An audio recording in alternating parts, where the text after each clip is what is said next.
You are listening to KC Sports Network, proudly presented by Emprise Bank, your partner in possible. Hello and welcome into another Fremont Pod. I am John Kurtz, joined as always by Derek Young from K-State Online, Cole Manbeck, former beat writer for the Manhattan Mercury. And man, that is fired up as I've been in a long time to do a show here today. Boys, as fun as football season was, basketball season maybe as fun or more fun. We'll see. The Cats are 3-0. They are going to skyrocket into the top 25 upcoming this week, which is going to be awesome. And they have won 3 straight games against ranked opponents, 2 of which on the road, at Texas, at Baylor. Hell of a week, man. And doing it by playing a very fun style of basketball, almost hitting 100 points twice in the week. Hey, bust out that 360 vodka, bust out that Ben Holiday bottled and bond bourbon. Shots for everybody. Celebrate your ass off right now because K-State has a basketball team. This is a good basketball team. And Holiday Distillery is there for all of your needs to get you juiced up for the game on Tuesday. Look, we're going to talk about it. Jerome Tang called out the fans, said, look, we did our job. Everybody needs to show up on Tuesday. We'll make sure that you're lathered up and ready to go. You're probably going to have to drink during the last hour of work, to be honest, to get there because the game tips off at 6 o'clock because we're doing back-to-back 6 o'clock Tuesday tip-offs. But, whatever you got to do, sneak a little bit in that water bottle that you have at work. Your New Year's resolution to bring that big old water bottle to work and drink a bunch of water. Just slip a little Ben Holiday bottled and bond bourbon in there, okay? Just a little pro tip for you here. But thank you to Holiday Distillery. Appreciate all the work that they do. What? DUI? You think that's such a bad idea? Well, we don't want them driving. Yeah, if you have Uber to the game. Obviously, you Uber to the game. Okay, look, and don't get caught at work, or John will get you all fired, and you can sue him. Oh, I mean, look, isn't there some disclaimer every time that you listen to? It's in the Apple terms and conditions. If you're on Apple Podcasts, you signed away any right to sue me for that. Okay, so you're going to be okay. We'll all be okay, man. I cannot tell you the last time I had as much fun watching K-State basketball for a week. I mean, I don't. The Kentucky game was amazing, and that is honestly about the last time I can remember being on like this sort of like high for K-State basketball. Like I guess the game against Oklahoma where they won the Big 12 with Dean and Barry and company is close, but the Kentucky high because it was the tournament and all that was even more. And it's just the unexpected nature of this week, the fact that you have Noel and Keontae playing the way they are, the style that you're playing too, like it's just so fun. It feels like an NBA game. I mean, it's just all of that. It has been a long time, boys, since I have had that much fun watching K-State basketball. Probably a little bit of prisoner of the moment. This is up there. Don't get me wrong, but a singular game. I think it's the Kentucky game that you referenced because that not only did you beat Kentucky, but you're going to the Elite Eight after that win as well. So, and you're knocking on the door of the Final Four, and I think you already knew that your opponent would be Loyola at that point, if I remember correctly. So you think you have a legitimate chance to make the Final Four for the first time would have been since the 60s, I believe. So singular game, Kentucky. I remember there was a stretch of the 2018-2019 season where I think Kansas State went on a 10 or 11 game winning streak in the Big 12. They beat every single team like right in a row without a loss. So I think in terms of stretches, I think even more so than the win against Oklahoma. They clinched a share of the Big 12 that year. I think it was that stretch where I believe they won, like they beat every single team in a row during that Big 12 schedule. So that one would come to mind for me. And I mean, that included wins at Baylor, at Texas as well that year. Yeah. Now, the style of basketball was not nearly as fun. I get that. But I mean, Barry Brown and Dean Wade were in their bag in that during that, stretch where they literally defeated every single Big 12 team in a row. Yeah, I think it just feels different, right? Because it's Jerome Tang and a new coaching staff, and what they're doing is just truly remarkable. K-State right now is tied for second in the country in winning percentage with KU and Purdue. The second highest winning percentage in America currently with a 14-1 record. And, just getting off to the start that they have, when you looked at the Big 12 schedule, seeing you had road games at Texas and at Baylor back-to-back, I mean, I would have considered it a miracle going into the season that you split that and then to actually sweep it. And what makes it even more incredible is Baylor was desperate. I mean, when I watched Baylor lose that game to TCU earlier in the week, I was thinking, well, that's not good for K-State because I expect Baylor to come into this game completely motivated, locked in, not wanting to go 0-3 to start Big 12 play on their home court. The emotions of Jerome Tang going back to Waco. I just thought it'd be too much for K-State. And to come out the way they did and to win the way they did was tremendous. And guys, I think one of the most impressive things for me is just the mental fortitude and toughness this team showed in two of their last 3 games, the way that they went to overtime. K-State had both those games won in regulation, and back-breaking threes went in for West Virginia and Baylor. And to bounce back in both of those and make plays in overtime, it's so tough to do. You're, the underdog, especially in Waco, and all the momentum is with Baylor. And to be able to respond and make plays. I mean, it felt like it was getting away in overtime. Baylor was up 3. They had the ball, I think, with a chance to go up 2 scores. And then Marquise Noel just makes such a heady play that you see in the NBA all the time, where the defender had his arm out and he went up and drew the foul on the 3 and got the game tied. And obviously, Ish Massoud made a huge shot on a great play design, and very happy that Ish had that moment, because he's certainly been a guy that's faced some criticism, and he had a great game and has actually made very impactful plays in 2 of K-State's wins in Big 12 play. Let me just add, by the way, Cole, all great context as to why it does feel so much more exciting. And we're not here to have a Bruce Weber debate, but you're 100% right. The fact that it's this coaching staff with this kind of backing that they have built up with the fan base is a huge part of it too. But I will just throw in, when they were beating everybody that season you referenced there, DY, I always get it mixed up. That was 18-19, right? When they actually won the league.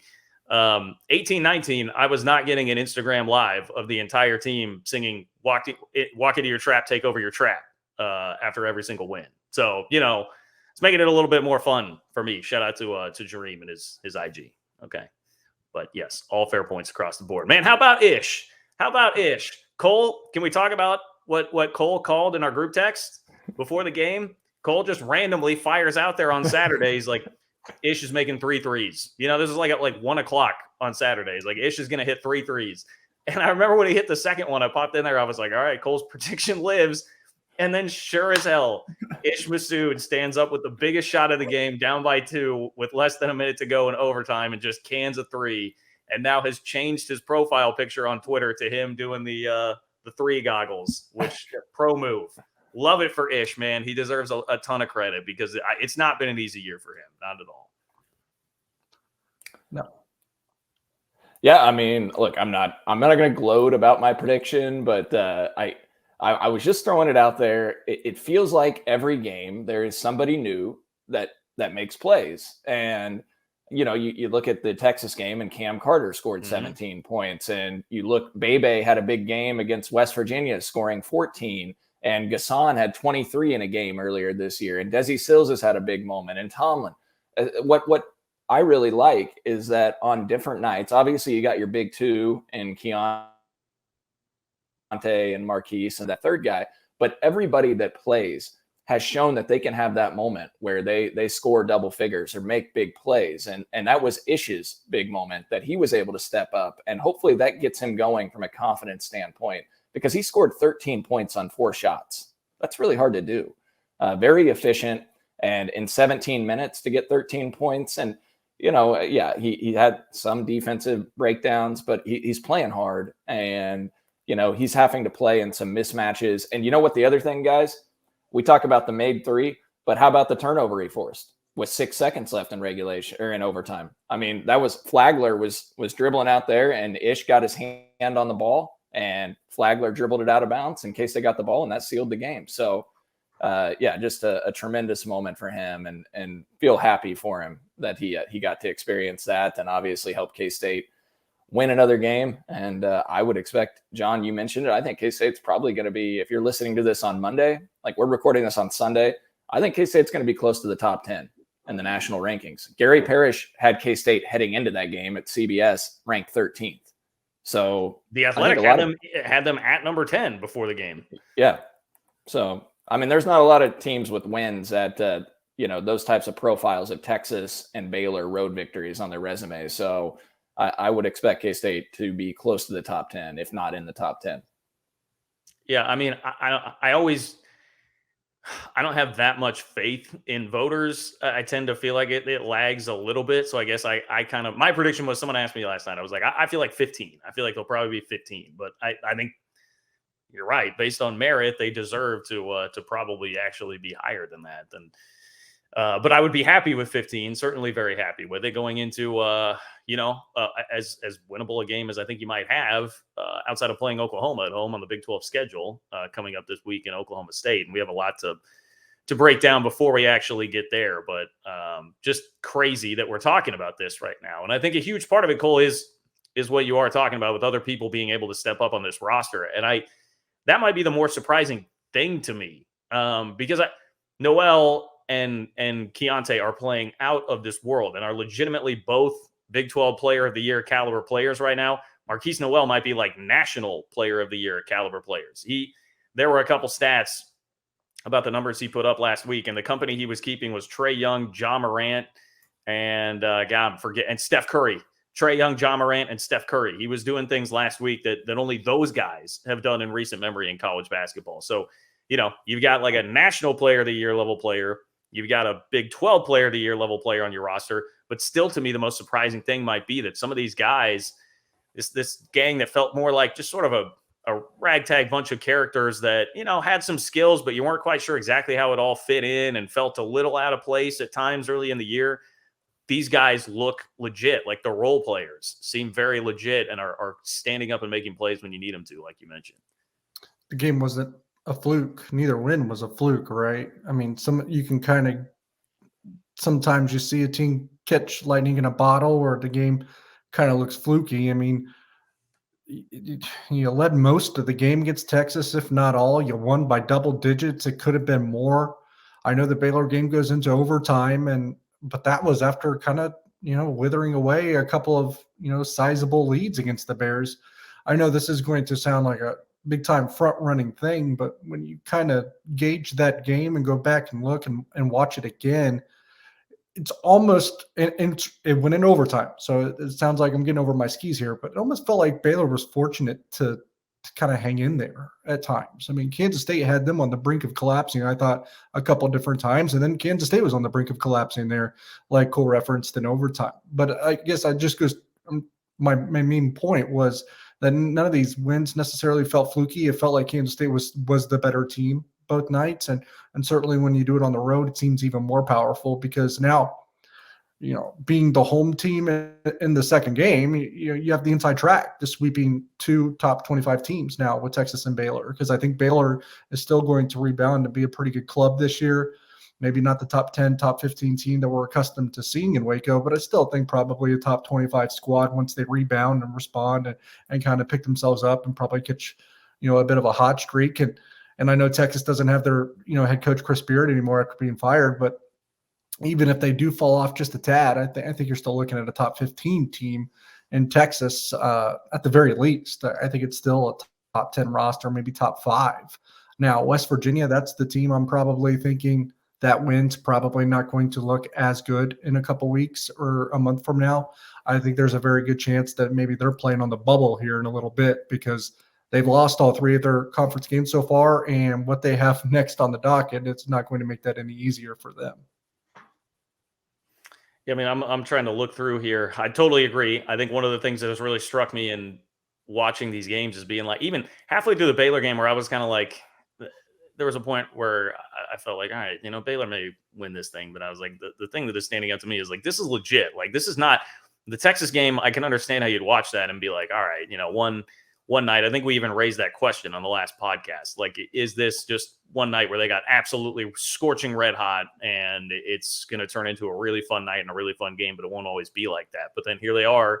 I know went into overtime, but flirting with 100 again against Baylor. Like, I mean, it is absolutely legit. This team belongs and is definitely legit. And a large part of that is, I mean, when you have a guy like Marquise Noel, it has been so fun to watch, but I feel like even when you go look at the stat line, it's even more eye-popping than it feels like when you're watching him in the game, man. I mean, KSU_fan, here's a tweet from him. Marquise Noel through 3 Big 12 games, 30.3 points per game, shooting 50% from the field, 50% from 3, 90% from the free throw line, 11 assists, 3 steals, 2 rebounds per game. I mean, that is insane. He had 32-9 at Texas. He had 36-9 at Texas, 32-14 at Baylor.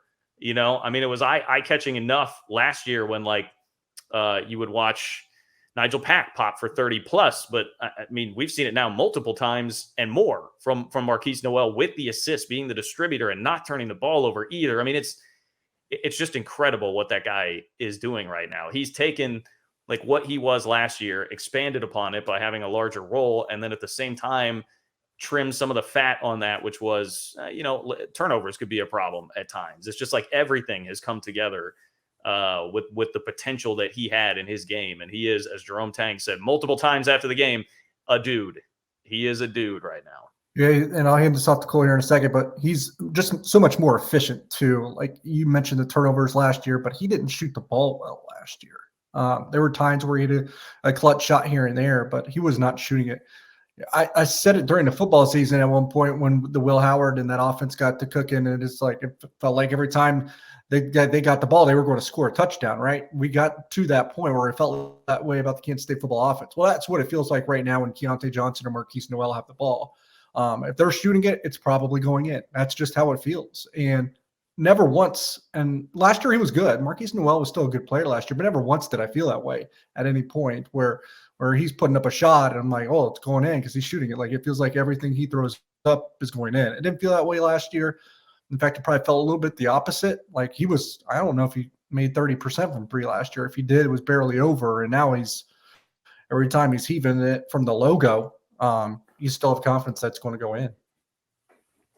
Yeah, he's playing on another level, and the ball is always in his hands, and it's pretty incredible that if you look at the box scores, so he played 38 minutes against Texas, and he played 43 against West Virginia and Baylor.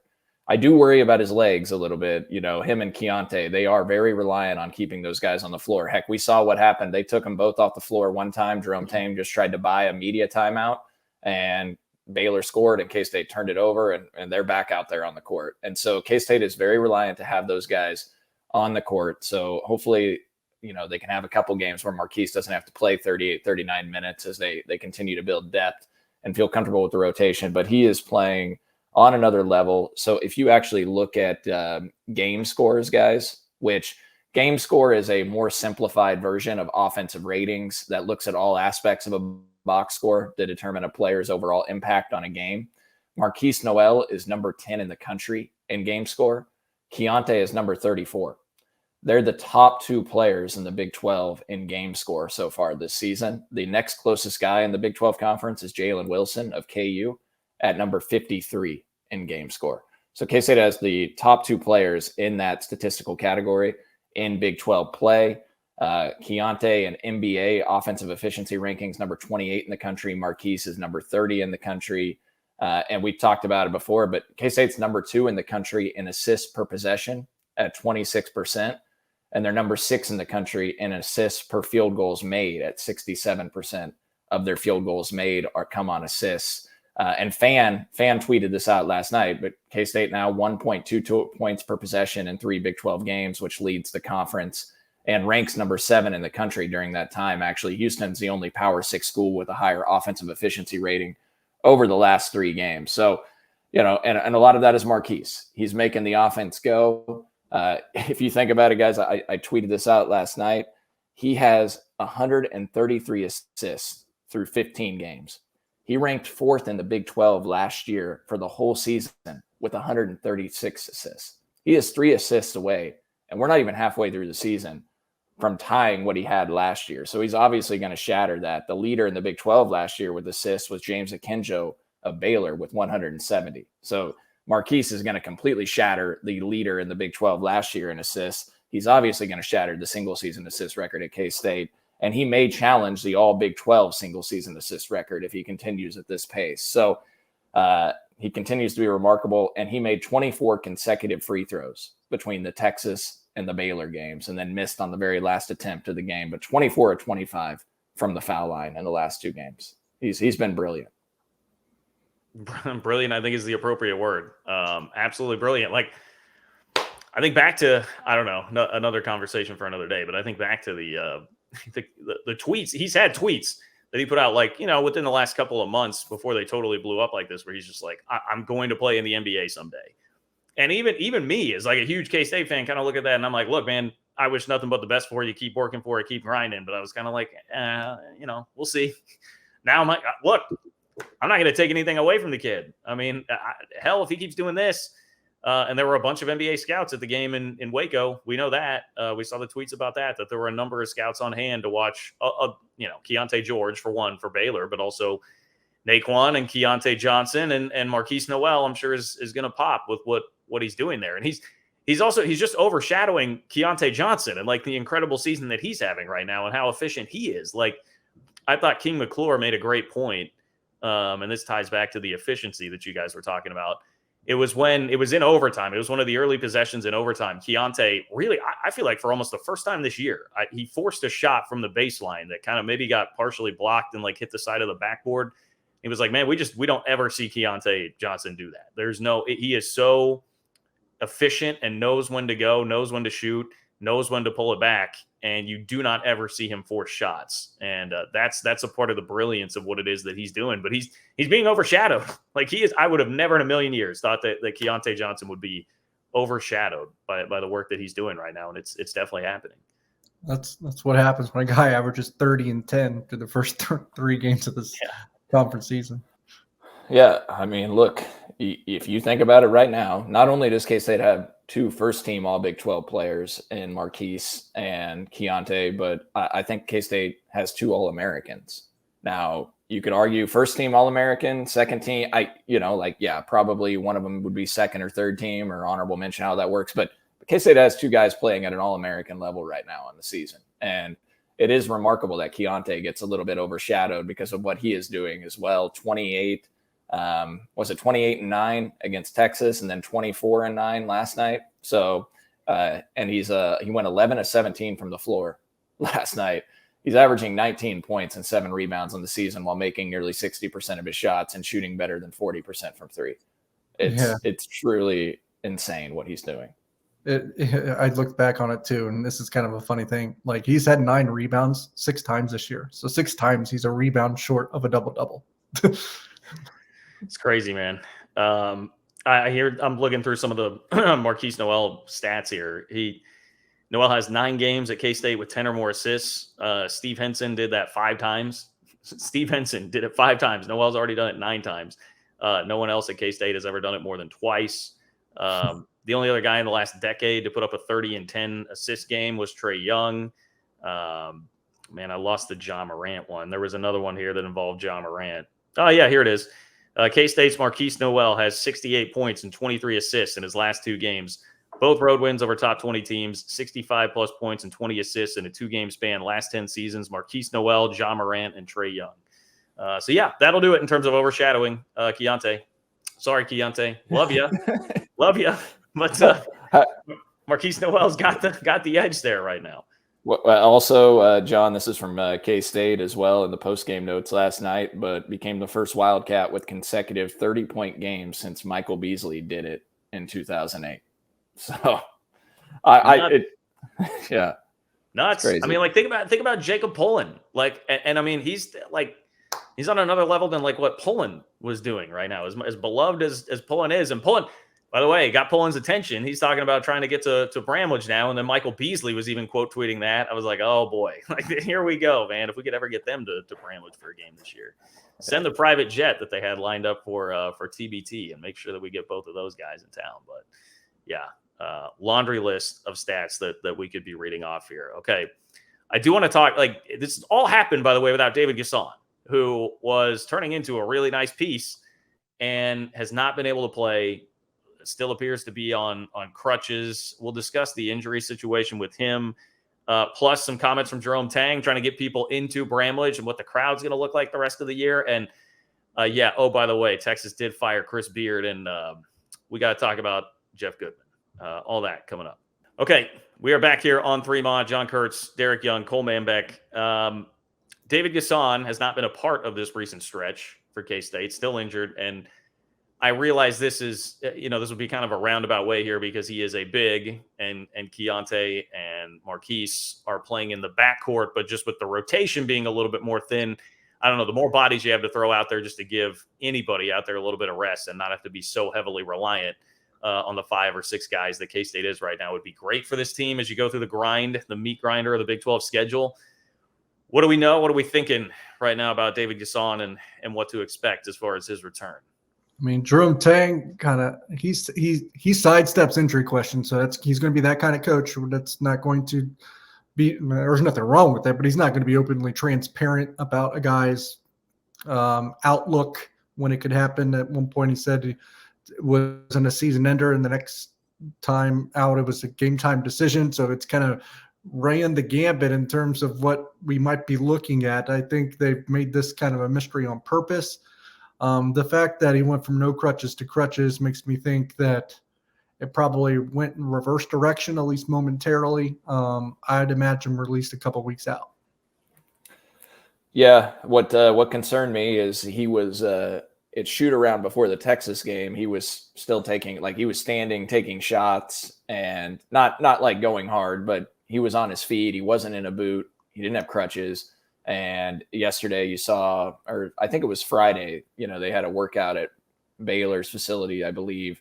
And you could see that he had crutches, he had a boot on, and he was shooting baskets this was from Jareem's Instagram feed, but he was shooting baskets while sitting on a chair, which concerned me because, it makes me worry that he tried to maybe give it a go and then re-aggravated something or made it worse. I don't know. I can't really speculate on injuries, but it is a little more alarming that he's he's in a boot now and on crutches. So I really would like to have him by the KU game, just as a rotational piece to where he could give him 8 to 10 minutes, because they're going to have to get his conditioning back up when he is back. Because you got to think about it. David Gasson hasn't played in a basketball game since the Radford game on December 21st. You had the Christmas break, 10 days off, and he didn't play against West Virginia. So he'll probably have gone more than a month without playing in a game. So conditioning will be a concern. Yeah, it's interesting about Tang and injuries, kind of figuring this out as we go along. But yeah, it just felt like a big time mystery with Gasson and what exactly is going on. Which, hey, if Tang wins, I don't care what he does with injuries. I mean, he keeps doing this. He can do whatever. Yeah, they weren't necessarily divulging much with Bebe either when that was going on. Right. There's nothing wrong with it. It's just that they tend to want to be more private when those things occur. Yeah. Totally cool. I'm okay with that. One comment from Jerome Tang really seemed to strike me, and it on social media seems to have struck a lot of people. Tang has not been shy about trying to get the crowd fired up, trying to generate fan support. We see him doing the Wabash with the students after games. But even just saying like, hey, there was the one game where he said like, hey, students showed up. We need the rest of Manhattan to get here. He has gone kind of down that Bob Huggins route. I mean, if you remember Bob Huggins' first year, he called out, it was actually the students that he was calling out, but trying to generate fan support to make that home court atmosphere as good as possible. And now is definitely the time to be filling up Bramlage, because I was listening to the post-game radio interview with Wyatt and Stan, and that was one thing Jerome Tang said. He said, look, we did our part. So now it's time for Bramlage to be filled up. And he said it should be standing room only on Tuesday when Oklahoma State comes to town. Now, the tough part for somebody like myself is that 6 o'clock on a Tuesday when I live in Kansas City is just, I'm already taking off work for the KU game the next Tuesday. That's tough for me. But like anybody within sound of my voice, if you've got the chance, you actually have the ability to be able to break away from working time to get to that game, please do. Because the combination of the next two things we're going to talk about are, one, Tang wants you to show up, and I have no doubt that the weekend games are going to be filled up. But a Tuesday at 6 gives me maybe a tiny bit of concern. And then we're going to talk about speculation with Tang and other jobs, which is already happening with Texas, thanks to Jeff Goodman. Screw off, Jeff Goodman. But that's already happening. So let's give this guy as much support as humanly possible right now. It needs to happen. What are you guys expecting for Tuesday? I'm expecting it to be, the way that they're making this push, I'm starting to think that they probably will get a sellout out of it. And that was probably the purpose of this push. And like you said, the more success that Jerome Tang finds in Manhattan, the more appealing he's going to be to other teams, the more buzzworthy of a name he's going to be as a coaching candidate to other teams. And a good way to keep guys in the fold is to kind of get them what they want. And I'm not saying just, bow down to everything, but, I am. Bow down to everything. Bow down. Get the blank check. Carl Ice.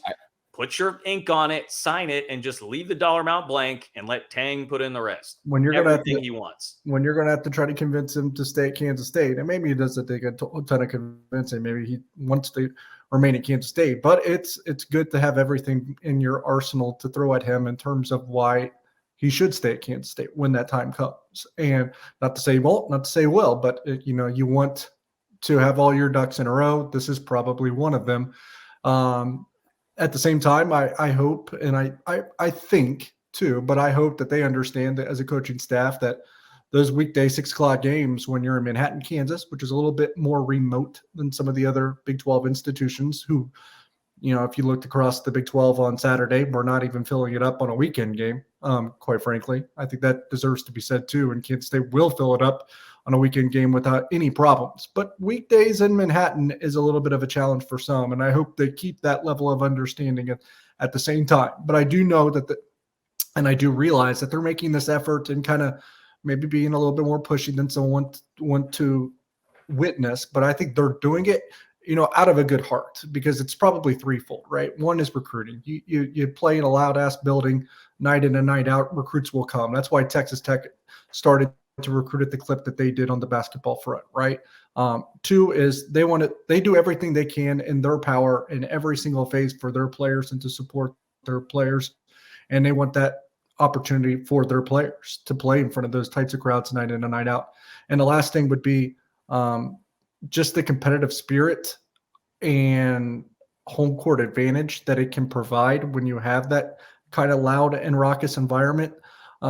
Jerome Tang is completely vocal and a complete believer, and that home court advantage can really shift almost at a football game, almost can shift the basketball game, shift the score, shift who wins. He is all about home court advantage. So the last part of it is he thinks he can help win, and he will do everything in his power to help his team win. He's that competitive. A guy that, that'll, fight you over a game of checkers. That's the type of competitor that he is. So he will take every advantage that he can get. This is one of them. So there's a lot of angles at play when you start to think, I wish they wouldn't be so pushy. Well, they are doing it for their players, for recruiting, and to win. Well, for what it's worth, I'm in full support of them being pushy about it. I think at the beginning of the season, I was still in full support of it because I think you need to just whatever. It's when you combine it with how all in he's been with the culture of the place and getting the students to stop the chant, hanging out at football games, talking to students on campus with the hanging with Tang, doing the Wabash with the students after the game. If you're going to be that involved, absolutely, man, you deserve to get that ass. But now you back it up with beating 3 ranked teams in a row and starting 3-0 in the league. I mean, 1,000% you've earned the right to do that. So yeah, I just want to let the record show I have zero problem with it at all. They have 100% earned the right to do that. Yeah, I have zero problem with it too. I think they have earned the right to do it. I just hope they also keep the level of understanding that it's difficult as well. They can ask whatever the hell they want, and I'll do whatever Jerome Tang and this basketball staff wants. You tell me to run through a wall, I'll do whatever they want. I mean, these guys, Jerome Tang, as you guys mentioned, he's engaged with the fans. He's made every effort to engage with the students. And so he can ask for that support, and they deserve the support. And yes, it is tricky with 6 p.m. starts, especially on weeknights in a place like Manhattan, but really across all college sports to get those numbers, attendance numbers, especially when the students are still on Christmas break for the Oklahoma State game on Tuesday night. But I do think it's going to be a good crowd. I think, John, did you listen to the whole post-game radio? I did, yeah. Did they say 1,000 tickets remain for the game? That's what somebody had texted me. Is that right, DY? Oh, so you mean, did I listen to the entire, not just Tang on postgame, but like the entire postgame broadcast? Yeah. No, I was kind of in and out at that point. I listened. Wyatt did say there's about 1,000 tickets left, but that was as of immediately after the game. I'm sure it's whittled down significantly more.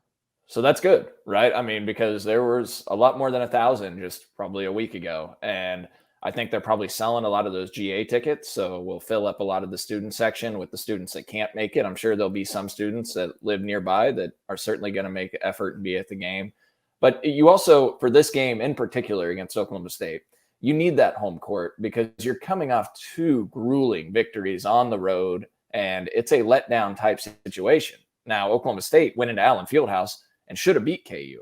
All right. They lost that game by 2 points, but they were up 15 at the half, which is tremendously difficult to do in Lawrence. So you got to be locked in against Oklahoma State. It's kind of that trap letdown type scenario, and you need the fans to be able to help you get through that. And I'm not saying K-State's overlooking Oklahoma State. Look, they're a top 30 team in the country by most metrics. Ken Palm, I think, has OSU, even though they're 9-6, has them as like the 27th or 28th ranked team in the Ken Palm ranking. So this is a game you got to come locked in, and so they need the fans there to help energize the guys and just give them that extra lift. And the Saturday games, the remainder of the year, so they have 5 Saturday games left. They'll all be sold out. But hopefully you can get the weeknight games, especially when the students get back. KU's obviously going to be packed to the rafters, and I think when the students are back for the other weeknight games, it'll be a great atmosphere the rest of the year. And I don't know about you, John, DY, but I am so looking forward to being in an electric Bramlage Coliseum once again. I missed it, and I think we're gonna see an energy in Bramlage like the Jake Denny year, where, because Tang is so engaging, there isn't the divisiveness in the fan base anymore. With Bruce Weber, he was a polarizing figure with the fans. Some people loved him, a lot of people didn't, because of the way he spoke, some of the things he said, and it's not that way with Jerome Tang. Most of the people love him. And so he has brought everybody together. And I think just the way he carries himself, the way this team plays, it's going to be an insane atmosphere the rest of the year.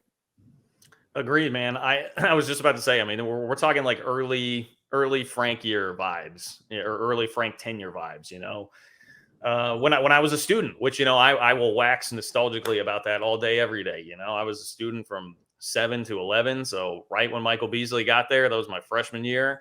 Can remember that. Obviously 2009, 2010, and then 10, 11. I mean, those days it was great. We had Doug Gottlieb doing games, calling out the Octagon of Doom. Like, that's when that really took off. You had College Game Day coming to town for that KU game in 2010. So like, I feel like we're definitely headed toward those days. And that's where, I mean, it kills me. It kills me. If this game were any other night of the week other than a Tuesday, and at any other time than 6 o'clock, I would be able to swing it and make it, and I would legitimately do it. But it's like a Tuesday, one day that I have to be in the office. Anyway, my personal situation, I am not going to be able to make it. But if I can help, I'm going to throw this out. I did on Twitter. I'll throw it out here again. If you have a ticket and you're not going to be able to go, hit me up on Twitter at JL Kurtz, and I will retweet it, quote tweet it, to get it out there to people so we can make sure somebody gets that ticket and uses it. I'm hoping that's not really going to be a problem, but if I can help in any way, like, just hit me up on Twitter and let me do that, because I'm here for it, man. Absolutely here for it. So Jeff Goodman is the guy who really seems to be trying to will Jerome Tang to Texas right now. Obviously, Texas did cut bait with Chris Beard, and shout out to Texas, by the way, for that statement that their representation sent to Chris Beard's representation. Very well done on that front. And then Chris Beard's representation comes back with a typo in like the first sentence of their response. So I'm not sure how great I'd be feeling about that if I were Mr. Beard. But look, there's now it first started with a podcast where Jeff Goodman said, look, if I were Texas, my first call would be to Jerome Tang. Then he put out an actual article where he listed a bunch of candidates. I don't even think Coach Cal was on there, which seems to be one of the rumors that the Texas boosters are trying to get Calipari interested, because he's kind of on the rocks right now at Kentucky. But then it came down to like who will be the hire, and it was Jerome Tang for Jeff Goodman there. So look, I don't think at this point it's really based on much information, especially because it's so early in the process. But I just get leery at like trying to make it a thing, even if he's not going to go, like creating a big distraction. If guys like this are going to keep pushing this, I mean, you said it, Cole, we're like halfway through the season. There's a lot of basketball and a lot of season left to be played. And it looks like this team could do some special things this year. Can we just chill on this for a minute? I mean, it's the world we live in. I understand, but it is very frustrating to me. It's January 8th. It's kind of wild. I understand the frustration, but guess what? It's Texas. So this thing's going to have zero chill if you're hoping for that, because it is Texas and they play in that meat grinder of a, media environment where there's going to be constant speculation for the next 2-3 months as they, zero in on a candidate. But if Jerome Tang does what you're hoping for, what we're kind of envisioning throughout this year, He's going to probably be at the top of just about every list. And Kansas State will have to handle that when the time comes. I guess all I'm saying is I don't know what's going to happen. I feel confident that Jerome Tang loves Kansas State. They'll have to pony up in order to keep that a thing. But this isn't going to go away anytime soon. Yeah, let's think about Jerome Tang here. Like as this continues, and if he continues this trajectory on the season, it's going to be more than just Texas that is looking at Jerome Tang and is making calls. There's other jobs, other Power 6 jobs that open up. Jerome Tang, people will try to poach him. But the thing with Tang is I think he's a loyal guy, and he waited 19 years for this opportunity. King McClure said it on the broadcast last night on ESPN Plus during the game. You heard it, right? Look, Jerome Tang had other opportunities when King McClure was there as a player at Baylor, but he waited for the opportunity that he viewed as the right one. And I don't think he's someone that would jump ship on something that he's building just in year one at the school that really gave him his first Power 6 type opportunity. And so I think he'll stick with Kansas State. And I don't even think money is the motivating factor for Tang. Now, yes, you got to pay him, and you're going to give him a raise, and the assistants are going to need a raise to keep the staff together, because I think that's really important to him. But I think Jerome Tang will be here and will build something special over the years. Money talks, but you also have to remember that K-State was willing to pay Brad Underwood's $10 million buyout. All right. They raised the money through donors to get Brad Underwood bought out this offseason. All right. And they made a strong ass offer to Brad Underwood. We talked about it when we first launched this podcast 10 months ago and got the ball moving on that. And what Texas was paying Chris Beard, we're right around $5 million a year. Is that right, DY? 5.5. Yep. Okay, so you got a guy that was one of the most sought after coaches in college basketball in Beard at the time, and they were paying him 5.5. I don't think they'd make that level of offer to Jerome Tang. Maybe they would, but I think K-State, when you win and you have the fan base all united and the donors see that and they love what they're seeing, people are willing to pay and give more money, right? And so, yes, K-State's giving raises to the football staff in all likelihood, going to have to pay up there. You have to do it on basketball too, and I think the donors and the fan base will step forward and will keep Jerome Tang in Manhattan and get him what is needed and the resources to keep him here. This far ahead, I probably won't say what happens one way or another. I'll just stress I don't think this is going away. And I wouldn't be shocked if Jerome Tang does what we think he can do, even just in year one at Kansas State. Texas probably should, try to pursue him, whether it's successful or not. And another thing to consider is whoever Texas does hire, I'm guessing it's a sitting head coach. There's probably going to be, an avalanche of more jobs that come available. Like for example, if they go get Bruce Pearl at Auburn or an Eric Musselman at Arkansas or Nate Oates at Alabama, that's going to start another wave of job openings too. So this carousel, there will probably be a lot of consternation and anxiety to work through if you're a Kansas State fan. I guess I would at least point out that there's not, when the Bob Huggins thing happened after 1 year, it was the pull of the alma mater, right? Tang to me, the alma mater conversation is basically Baylor. And I don't foresee Scott Drew leaving anywhere for any reason anytime soon, but that would be one that would obviously raise my concern level quite a bit. Texas is leaving the conference. So, Jerome Tang's a Big 12 guy. I don't know that he's going to want to. And the other thing is, think about how ingrained Tang has been in the culture and trying to get everybody riled up in a place with fan support. And does Jerome Tang seem like a guy that wants to deal with all the bullshit that you got to deal with at Texas? Probably not. And another thing is if you pour so much, he poured every second of his life, it seems, the last several months into this Kansas State job to kind of rejuvenate the fan base, to rejuvenate the student stuff. It's that's a lot of work to put into something to just leave it, after 1 year. So there's that kind of level, because I know that was kind of the Chris Kleiman thing. Well, when Nebraska came calling, so I had to put so much into this, I don't really want to leave it. I think you're going to have that same situation perhaps be present with Jerome Tang. And they've kind of dove in head first with the whole Kansas State thing. Obviously, he handpicked this job too. We talked about it. He could have went elsewhere. This is the one he picked. It is the Big 12, as you alluded to. And they just kind of jumped in like neck deep into Kansas State. His daughter is a true freshman at Kansas State. They grew up in Texas, obviously, where Jerome Tang coached for 19 seasons, and she's a true freshman at Kansas State. She picked Kansas State to go to school where her father coaches. So they're a little bit more embedded into the Kansas State fabric than a typical first-year coach would be. So I think that also could play a role. Any final thoughts on that, Cole? No, I mean, I just think he's built up. He's got the equity now in Manhattan, and he's gone through the hardest part already, and nobody foresaw them getting off to the start that they had. But, he talked about when he took this job, when they came to Manhattan, the fan base caught his attention, the Baylor K-State games with some of the crowds that he saw. And now he has done everything he could to get the fan base back bought in. And now this basketball fan base, K-State fans are excited about K-State basketball again. He's went through the hardest stretch here. He's built a heck of a recruiting class for 2023.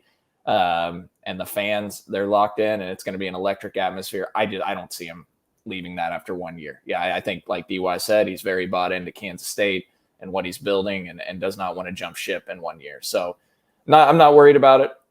Just focused on this season and hoping K-State has as much success as possible, which Joe Lenardi heading into that game yesterday, guys, not to get too off topic, but he had K-State as I think a 4 seed. I bet they're a 3 seed after the win at Baylor, because you look at the net rankings, K-State is now number 12 in the net rankings, which would be, a 3 seed if they ranked it based off that. So it's pretty surreal to think about where K-State basketball is at right now. Yeah, I mean, here's my closing salvo on that whole thing. I suppose I would just piggyback off of that and say, think about that. We're talking about being a 3 seed or a 4 seed here. I mean, they were a 2 seed in the best basketball season in my lifetime, basically. I think the best and most fun basketball season of my lifetime with Jacob Pullen and company that went to the Elite Eight in 2009, 2010. They were a 2 seed. We're talking about a 3 or 4 seed right now with this team. The 2 Big 12 title teams were 4 seeds. My message to myself, as annoyed as I am by all this talk starting up with Texas so far, and my message to everybody else is going to be, just enjoy the hell out of this. Just try to put it away. Block people on Twitter from Lawrence that are trying to throw this onto your timeline every single day, and just enjoy the season and what it is, and enjoy the ride, because this, all of a sudden, this looks like this could be very, very special, and up there with as special a season as those of us who are, millennials in this sort of generation have seen in our lifetimes.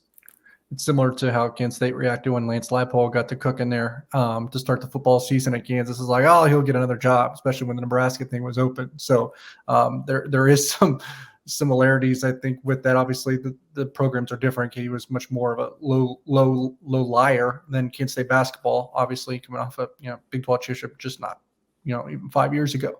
What I will say is like those accomplishments, those accolades you kind of pointed out that they're already achieving at this point in terms of seed lines.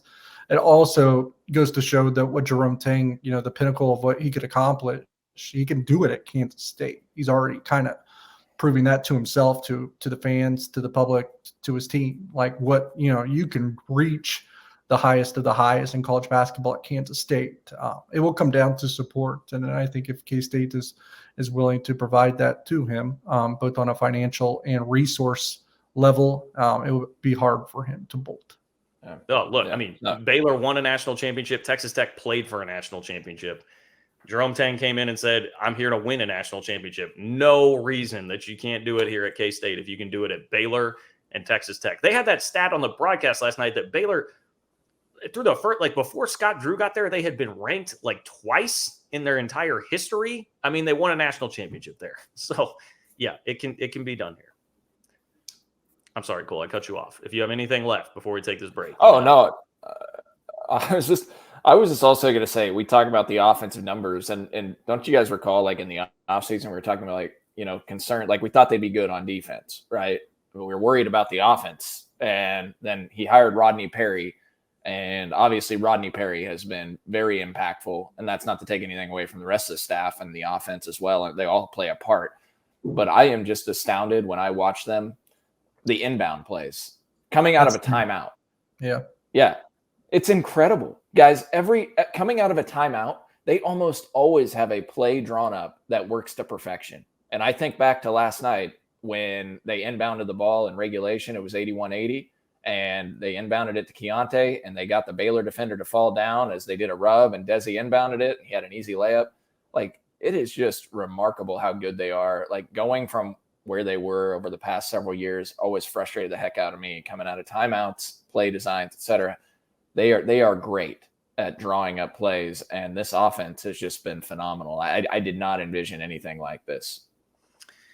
Speaking of offense, I'm curious about an offensive piece that K-State may be adding in football to replace the outgoing Deuce Vaughn. We'll talk about that coming up next. All right, here on 3 quick little transfer portal update here. K-State had Treshaun Ward in as a visitor from Florida State, who is a pretty electric running back, man. He's got a heck of a highlight reel. In Florida State, I saw them, Brett McMurphy, I think, had them preseason top 5 for next year. Definitely an ascending program right now. Mike Norvell has that thing moving in the right direction and humming. Treshaun Ward this past year got hurt for a little while, and it seems Florida State is pretty loaded at running back and had a couple of guys take some of the playing time away from him. And so he was looking for an opportunity to get more PT. Florida State fans, if you look at their reaction to him leaving, definitely not happy to see him go, but also like very much wishing him the best. He was kind of a beloved player there. Just seems like a great fit from a cultural standpoint, and in addition to what he can do on the football field, to pair him with DJ Giddens, easily the top of my wish list out of the transfer portal right now. Took a visit. We saw on Instagram that he was here in Manhattan. DY, this will be your ballpark. This is your area. How positive should we be feeling about Treshaun Ward, and what is that fit like in your eyes? Yeah, the social media footprint appears good. I'll be honest, I don't necessarily have a ton of inside information on how this one is proceeding.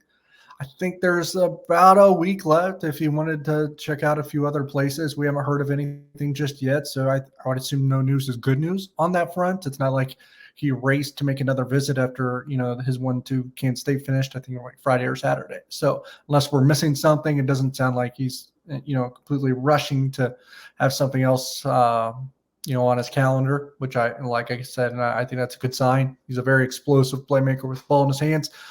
Maybe not the long speed that you see from some running backs, but what I like in the backfield is guys that their first few steps are where they're the fastest, and he certainly has that in his arsenal. Beloved at Florida State, as you mentioned, that is because kind of matches what K-State is kind of known for and what's kind of been their culture probably for decades, really, because he actually walked on at Florida State when he had other Power 5 options, plenty of Power 5 options, really, and good ones at that. He walked on at Florida State because that was his dream school. He wanted to play at Florida State really bad. They were like one of the few programs at that level that didn't offer him. So he didn't care. He went there, walked on, earned an offer that way. So just kind of by that nature, kind of seeing how that unfolded in Tallahassee tells you that he probably matches exactly what they've been doing and want to do at Kansas State since they kind of made that switch in 2020, which, was one of the bigger engineers to winning a Big 12. So on the field, off the field, I think this one makes a lot of sense for Kansas State. You hope that Treshaun Ward comes to the conclusion that it makes a lot of sense for him as well. Yeah, it'd be a big-time addition. Nearly 7 yards a carry as the number 2 running back and almost 700 yards rushing just this last season. Sounds like a heck of a teammate that would fit in the locker room and really fill the void by Deuce Vaughn and what you're looking for, and a different type of back from DJ Giddens, who's more power, and Treshaun Ward looks to be more burst, explosiveness. I think it'd be a really nice 1-2 punch. And so be ecstatic if they landed him, and I'm sure it's an attractive place because as we found out this week, and DY had reported on this throughout the last month or two, the entire offensive line is back. So that's an attractive spot. You got Will Howard. You got a starting quarterback, a very successful starting quarterback returning your entire offensive line. It is an attractive spot to replace an All-American running back, 2-time All-American running back in Deuce Vaughn. So I'm sure K-State got Treshaun on the phone with Deuce. We know Deuce would do something like that and really sell K-State hard as to why Treshaun Ward should come here. And so hopefully K-State gets an announcement in their favor shortly. I'm glad you brought up Cole, the entire offensive line coming back. So obviously the headliner there is Cooper Beebe. K-State does wind up with one of the big 3 coming back who all could have gone to the NFL and been draftable players this year. So that's huge. Love to see that. outside of the offensive line coming back, we've seen official announcements from Malik Knowles is leaving, which was expected. Echo Boydo leaving, which was expected. Julius Brents leaving, which was expected. Am I missing any of the official announcements that we've seen so far from these guys? No, I don't think so. Okay. Yeah. So basically, I mean, I think basically the point here being like everything, I mean, DY, you've been on top of this. Everything seems to have played out pretty true to form as far as who's staying and who's going right now. Yeah, and I think Seth Porter's coming back. I think that'll be one of the guys that's a super senior. The 3 offensive linemen, Hayden Gillum, Christian Duffy, and KT Leviston have already announced. Cooper Beebe's coming back and not declaring for the NFL.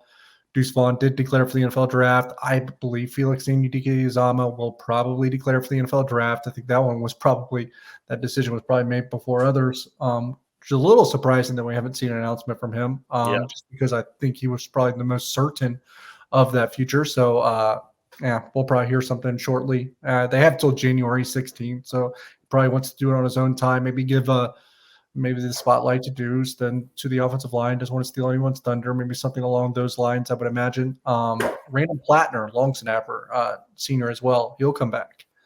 Probably, and he's a scholarship player, so I think that it might be surprising to some. Most long snappers in the Power 5 are still scholarship players. I think folks lose sight of that. They typically aren't straight out of high school. Once they earn a starting job, they're given one, and he was.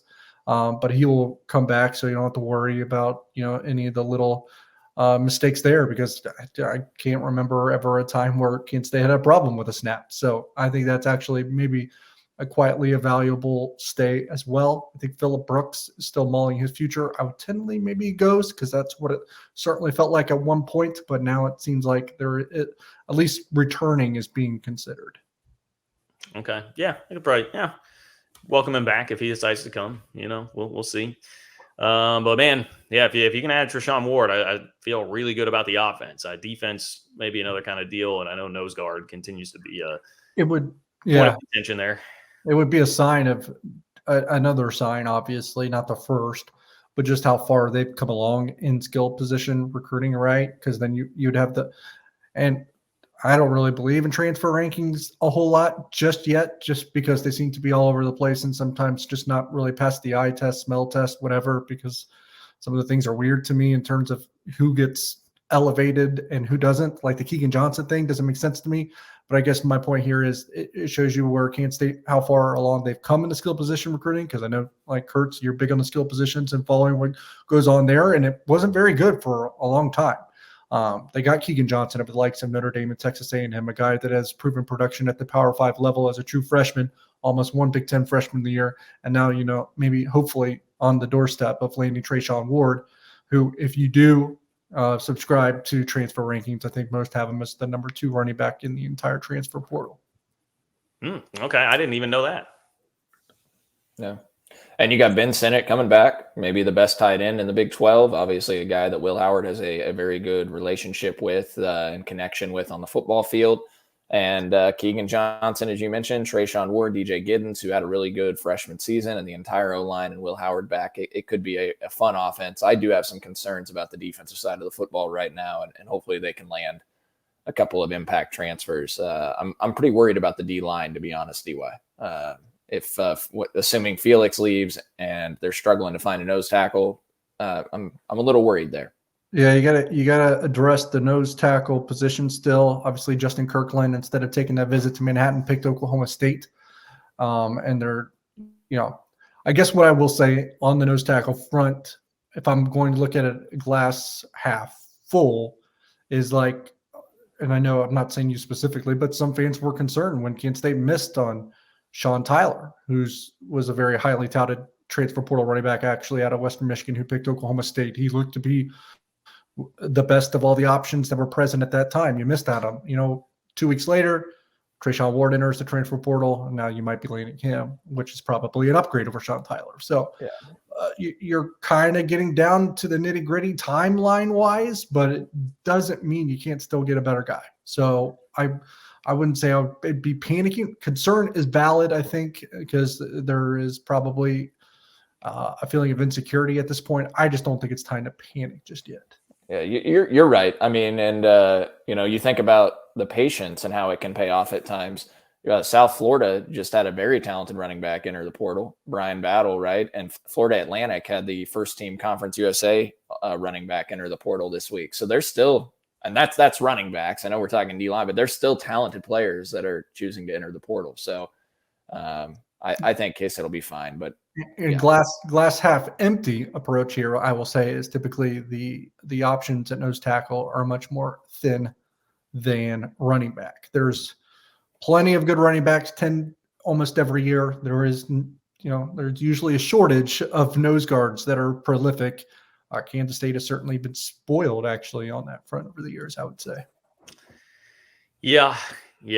I would just point out huge offseason for Nate Matlack, huge offseason for Uso. They're going to have to, no matter what happens, they're going to have to rely on those guys, I think, to make big leaps. And I understand the trepidation on Nate Matlack for some, just because this was supposed to be his breakout year, and that never really came to the surface or came to fruition. Certainly understand it, but I will say he was playing on two bad wheels for almost the entire season. So I don't think that he got a fair shot at reaching, that ceiling that we all made out for him either. True. Well, then I guess, hopefully that doesn't become something that plagues him throughout his career. That's something to watch then if injuries are going to be an issue all the time. But either way, look, believe in the guy, believe in his talent. Just going to need that this year. All right. I think that's going to wrap it up for us here. Appreciate Holiday Distillery, all their help. Go get your Ben Holiday Bottled and Bond Bourbon. Go get your 360 vodka. And make sure that you are in Bramlage on Tuesday, if at all possible. All right. Continue to fill that sucker up, and let's enjoy what looks to be the best K-State basketball season in a while. For Jed Marshall behind the scenes, for Derek Young, for Cole Manbeck, I'm John Kurtz. Thanks for listening once again to 3 Mod. Talk to you soon.